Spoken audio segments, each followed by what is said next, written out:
Ever wonder how many times Lois Griffin has been a downright terrible mother? From neglecting her kids to straight up endangering their lives, Lois has had some seriously questionable parenting moments. First up on our list is a case of borderline neglect. In Season 5, Episode 10, Peter's Two Dads, the episode starts innocently with Meg telling her parents that she wants a big party with all of her friends. I decided I want a big party this year with all my friends, and maybe a band. Is that cool? Peter and Lois have no objections with this, even with the fact that Meg implies she might want a band at the party. Something's off here. Peter and Lois being nice to Meg, that's impossible. However, as soon as Meg runs away gleefully, Lois asks Peter, what's she talking about? A party for what? They discuss some possibilities like her having a period or getting married. Such great parents. If she was getting married, we probably would have seen a guy around, right? Chris is the one who finally shatters their bubble of ignorance, casually dropping the bombshell that Meg's birthday is coming up next week. His words catch everyone off guard, leaving them momentarily stunned as they realize they had completely forgotten about it yet again, proving just how little attention they pay to her. Oh my god, it is! The episode hasn't even properly started yet, and Lois is already showing how bad of a mother she is. But wait, that's not all there is to come. She slightly redeems herself by telling Peter that they have to throw a party. Peter, we gotta put together a party! Later on in the same episode, there's a case of seemingly harmless spanking. Though hitting your child to discipline them has been slightly prevalent in the past, in recent times it's become something to be frowned upon, making it a contender for this list. We see Stewie and Brian sitting at a table, carefully placing invitations into envelopes for Meg's upcoming birthday party. I'm the party planner. You have to RSVP. I'll come to Meg's party. No, you have to call the RSVP line.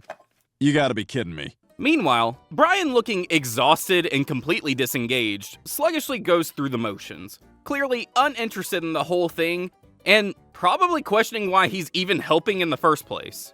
Peter approaches Lois to ask her what Meg's birthday is, as he doesn't know and needs the information to order her a birthday cake. Unsurprisingly, however, Lois has no clue either. God, I love this family. How old is Meg? I don't know. Well, thought you were the one keeping track of that. No.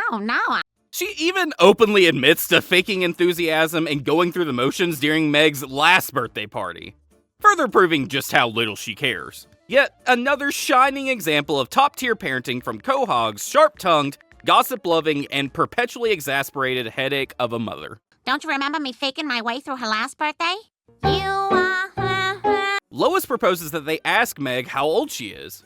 Nothing screams lovable parenting more than asking your teenage daughter her age. They quickly rule that out. We're gonna have to talk to her and steer the conversation in a way that gets her to spill it. They attempt to get Meg to confess her age, but she figures out their antics and crashes out on Peter, calling him a stupid son of a bitch. Finally, Meg standing up for herself.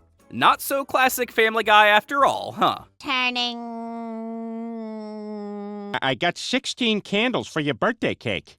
That's not right. So, let's... You stupid son of a... Shortly after, we see Meg complaining about her birthday party, saying that the decorations and activities are too childish and that she's not 5 years old. Mom, this party sucks! Your father worked very hard to put this party together. While Meg and Lois are arguing, we can see that Stewie is going to town on Meg's presents, opening them gleefully and with no care or respect towards his sister. Stewie, what are you doing? You can't open Meg's gifts. Lois, being a good parent for once, or perhaps feeling guilty, chastises Stewie and tells him that he can't be opening his sister's presents so casually without even asking her. Stewie, instead of offering even the slightest apology for his blatant theft, definitely doubles down on this tantrum. With an intense glare and a dramatic stomp of his foot, he clenches the stolen items tightly and screams at the top of his lungs, "Hey, these are mine!" You hear me? Mine! His unwavering dedication to this phase makes it clear that he has absolutely no intention of backing down anytime soon. Not the mine phase. Oh, I've been dreading this day. Later on in the episode, following Meg's party, we can see Stewie still in his mine phase, ransacking Lois's wardrobe and taking everything that he sees fit. What's this?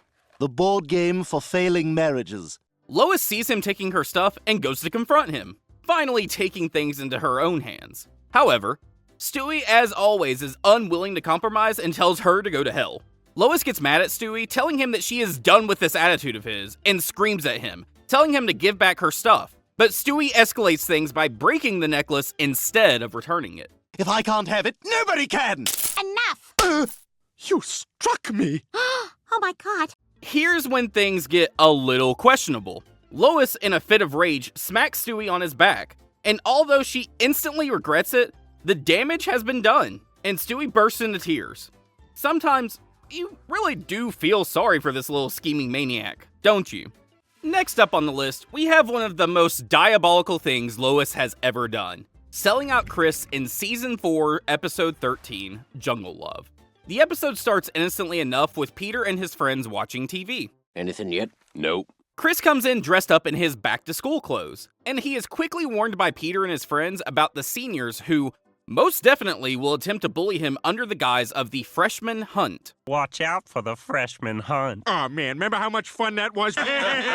Later on in the episode, Lois is dropping off Chris at his high school, and she tells him that the freshman hunt doesn't actually exist, but as soon as Chris begins walking away, she screams, "Freshman!" and drives off, leaving him there alone. Great parenting from Lois as always. Freshman! Following this, Chris gets bullied by the seniors, as well as the teachers for some reason. And we're not talking about the usual high school bullying. No, this is straight up organized harassment. The seniors treat him like a walking target, beating him up with bats. Even the mayor gets involved. Following this, Chris decides to run away and never look at another high school again. And he ends up in a group of Native Americans where he actually has some fun. We can see your genitals. Just kidding. However, he soon realizes that he was just using this as an escape from the bullying he was facing at high school, and ultimately decides to go back to Quahog. I just came here because I was afraid of being a freshman. Even the Native Americans get on him when they realize he's a freshman. I guess running away from your problems isn't exactly the best solution after all, huh? Lois selling out Chris in Jungle Love is just one of the many times she has proven to be an absolutely terrible mother. Instead of supporting her son, she literally threw him to the wolves and drove off. The next episode on the list begins with Stewie flying a spaceship of all things. He gets into a conflict with a bunch of ships. We've got company. Strap yourself in. It's been a privilege to serve under you.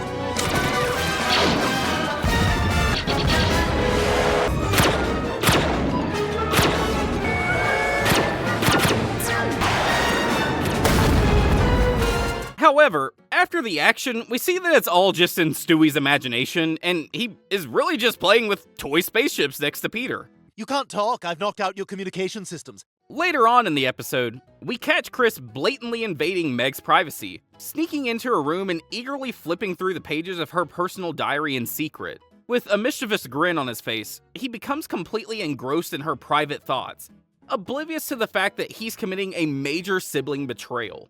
Chris, what are you doing? Give me that! Meg and Chris start getting into an argument just as Lois calls for breakfast. Kids, breakfast. Is he breathing? It looks like it. As Stewie slowly lifts himself off the floor, a deep gash on his forehead becomes clearly visible. Lois casually walks into Stewie's room, intending to take him downstairs for dinner, completely unaware of the tense discussion between Meg and Chris, who are anxiously debating whether Stewie is merely sleeping or still completely unconscious. Oh, don't worry, Mom. We'll bring him down. Are you, running off to your job? Oh, Yeah. okay. Chris and Meg later bring down an unconscious Stewie for dinner, after putting a cowboy hat on his head to hide the big gash. They also tie Stewie's feet to their own and walk in holding his hands. Look at my little cowboy. Later on in the episode comes the time when Lois shows off her amazing parenting skills. While pulling her car out of the driveway, she runs over an already injured Stewie, although she doesn't know it yet. Peter, we have to cover this up. Yeah, but what? Instead of coming clean or trying to get Stewie some help, she decides that they need to cover this up somehow and put the blame on someone else. Let's put a hat on him to cover the wound and draw eyeballs on his eyelids and... I love you so much. Lois and Peter truly are a match made in hell, aren't they? Her actions in this episode are nothing short of crazy. Running over Stewie is already bad enough, but her immediate reaction to cover it up instead of getting him to the hospital? A parent's first instinct should be to help their injured child, not to come up with a scheme to avoid blame. Lois enters the house where she sees Chris and Peter sprawled out on the couch having a good time together watching television. And that's when Peter, without even turning his head, spots a gray hair in Lois's hair. Lois, you have a gray hair. Oh my God, you're right. Screw you, Peter. Not today. Meg shuffled into the lounge with a nervous energy about her to ask her parents if it's okay that she invites her new boyfriend to the house for dinner that night. Lois seemed kinda surprised. Her eyes widened and a surprised laugh escaped her. You're what? Is it okay if I invite my new boyfriend over for dinner? Yeah, what? I have a boyfriend. His name is Anthony. Meg's new boyfriend, Anthony, comes over for dinner at her house. They sit on the couch and watch television together while also clinging on to each other. Lois, get in here. Shh. Meg's boyfriend. But there's nothing wrong with him. Quagmire, get over here. You gotta see this. They even call a doctor to check up on her boyfriend, Anthony, and the whole lounge is crowded with people who are still in a state of shock. How could this happen? Meg and a normal boyfriend? He seems to be completely normal. Meg, constantly mocked for her weight, the target of endless jokes, and the family's punching bag, desperately needed a win. Bringing home a genuinely nice boyfriend felt like a rare victory. Thanks for having me over for dinner. Come on, Peter. Anthony, being the charming and flirty guy he is, compliments Lois that she's pretty enough to be a literal movie star, to which Lois blushes and gets a little shy. Oh my goodness, well, I don't know about that. Look, Anthony, trust me. She ain't what she used to be, all right? After her parents leave the room, Meg and Anthony make out on the living room couch. Lois comes down again as she's forgotten something and catches them making out. At first, she just laughs and goes back upstairs, but then the next second... Oh my God, that's kind of hot. But what she does next puts us all in complete disbelief. I bet you taste like Mountain Dew and Starburst. In the next scene, Lois admits in front of Joe's wife that she's attracted to Meg's boyfriend, and she gives an excuse that it's because Peter's making her feel crappy about herself and Anthony treats her better. Giggity. It's Meg's boyfriend, Anthony. Giggity. Lately, Peter's been making me feel so crappy about my age. Well, then I'm around Anthony, and he looks at me like I'm young and attractive. I had an affair once. Joe's wife tells Lois that it's completely fine, and she should explore her sexuality. This behavior raises serious concerns about Lois's role as a mother. It demonstrates a complete lack of respect for her daughter's boundaries. The point is, it's healthy to explore your sexuality. It just feels like I'm lying to Peter. In the next scene, Lois quickly comes up with a flimsy excuse to send Meg on an unnecessary trip to the airport, claiming she needs to pick up her grandfather. However, her true intentions are far from innocent. Anthony, you want to come with me? I'll keep him company till you get back. Goodbye, Meg.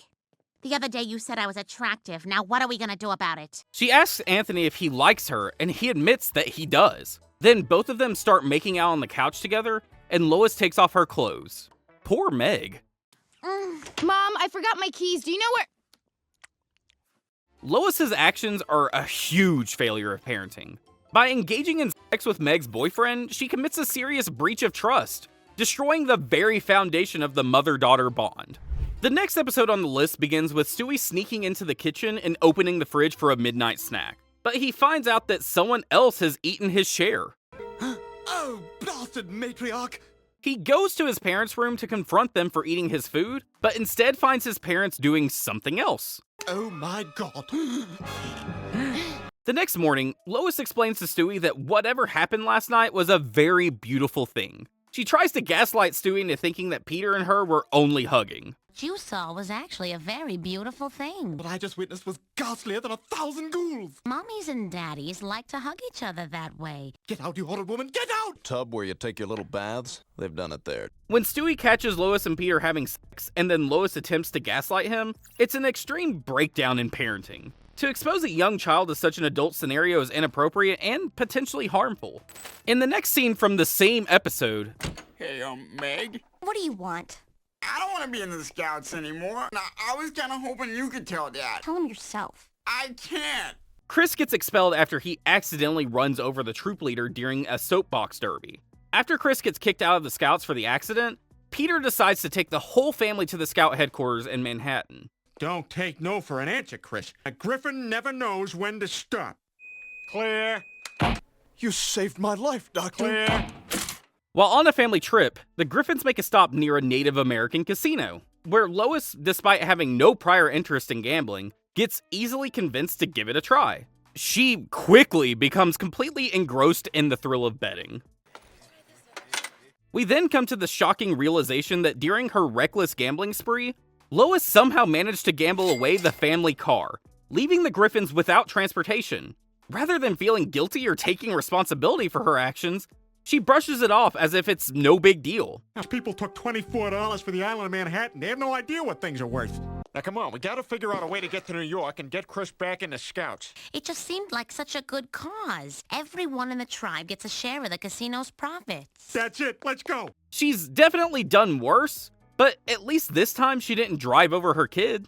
This episode begins with the Griffin family watching the television together on the lounge couch. They're watching a German show where they list out bad things and good things.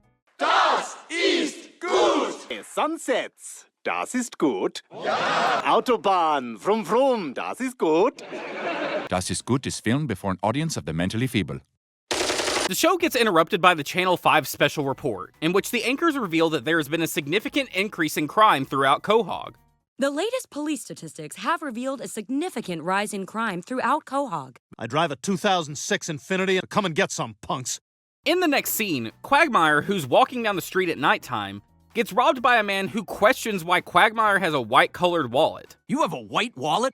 Yeah, just like Truman Capote. Later on in another scene, during a marine exhibit, the performer brings out a seal to show to the crowd, and the seal jumps out of the water and proceeds to rob the performer. Not one fish at a time as a reward, all of them! The Griffin family comes back from a restaurant only to find out their house has been burglarized, which really shows the increasing crime in town. Oh my God! We've been burglarized! Oh my God, it's so creepy to think there were strangers in our house. Lois talks about how she wants to raise her kids in a safe place, far away from all the crime. Hearing this, Peter goes on and buys a farm for his family to live in. All I ever wanted was to raise our children in a wholesome place. I'm reading you loud and clear. I'd like to buy your farm. The going rate for my farm is $875,000. Hello? Oh, yes. The family finally agrees to shift to the farm and Peter sells the house, but the smell is something else. Oh, that's just feces, urine, rotting plants, dead animals, water, and diesel exhaust. So for short, we call it fresh air. After running away from a tornado, the Griffin family hides in the farm's basement where they discover an old setup. It's really dark down here. Shh. Did you hear something? No, I just want you to stop talking. It's some kind of lab. I think this is a meth lab. Aren't those ILLEGAL? Peter decides that he can use the meth lab to become rich and get the family back on their feet, but at first, Lois doesn't agree. No way, Peter. Dealing drugs is morally wrong, not to mention dangerous. We've always been risk takers. You remember when we did it in the bathroom? Oh, this is amazing! She finally agrees to making meth in the meth lab, but she's still hesitant about it. All right, Peter, we can make one meth. Thanks, Lois. Oh, this is going to work out great. I'm going to respond violently to outside noises that the rest of you don't hear. What was that? By choosing financial gain over her children's safety, and by setting a terrible example through engaging in criminal behavior, Lois fails in her duty to protect and provide for her family. Thanks for watching! Click the video on screen to watch more videos like this one.